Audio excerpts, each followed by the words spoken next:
Yo mga idol, kumusta? Mandregma Sports TV nga pala. Ating pag-usapan, Barangay Nibra, Mikey Williams confirm sa upunan ng Barangay Nibra at si Stan posibleng mapupunta sa poder ng Barangay Nibra muli. Pero bago nga yan, kung bago pala sa aking channel, huwag mong kalimutan subscribe at i-click ang notification bell para like kang updated sa atin dito sa upload natin. So mamayang gabi na nga rin ang magiging laban ng ating Barangay Nibra kontra sa Magnolia Chicken Niblados mga idol. Masasabing makakabawi na nga ba ng ating Barangay Nibra laban sa upunan ng Magnolia?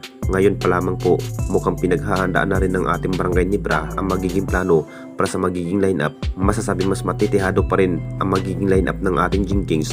Naging big impact pa rin ng ating Barangay Nibra dahil marami na rin ang nasasabi na parang naiiba na rin ang bawat laro. Kukunin na nga ba ang nasabing player na si Mikey Williams sa upunan ng Barangay Nibra?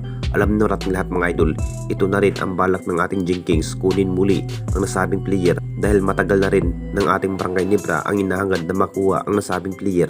Nakita naman nating lahat sa bawat laro itong si Mikey Williams. Mahusay rin sa outside shooting ang nasabing player, kung bakit interesado nga ang Barangay Nibra para kay Mikey Williams kung mamada pa rin ng triple-double sa field mga idol ang nasabing player.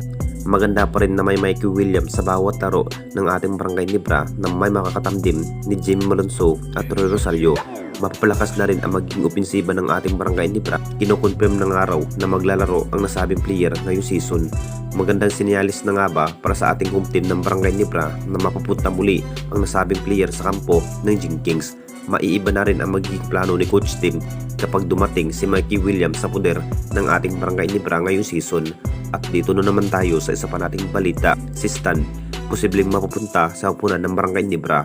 Alam na nating lahat mga idol, masasabing ilang laban na nga rin na hindi na rin nakita ang nasabing big man na si Stan sa upunan ng Tira Permajip, na parang nangangapa pa rin si Stan sa Tira Permajip kung bakit hindi pa rin natin nakita sa Tira Permajip. Ito na nga ba ang mas magandang plano ng ating Barangay Nibra?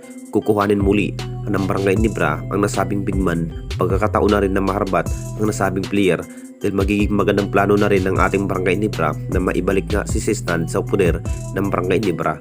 Alam na nating lahat sa abilidad ang nasabing player, talagang naging big factor pa rin si Stan sa bawat laban sa center area. Siya na rin ang isa sa mahusay bilang big man. Jackpot pa rin ng Barangay Nibra dito mga idol para sa nasabing player. Minsan na rin nabigyan ng magandang history ang Barangay Nibra dahil kay Stan. Kumamada pa rin ng maraming maiitala kapag pagbibigyan ng mahabang playing time. Kung makapag-final decision na rin ang Tira Permajip na ibibigay si Stan, siguradong may kapalit nga si Stan. Posibleng ibibigay na rin ng Barangay Nibra ay walang iba kundi si Ben Adamos. Nanghihinayang pa rin ang Barangay Nibra kung bakit na-trade ng management si Stan. Malaking bagay pa naman sa upunan ng Barangay Nibra ang nasabing power big man ng dating ex-Nibra player na si Stan. Anong masasabi ninyo mga idol tungkol sa ating video?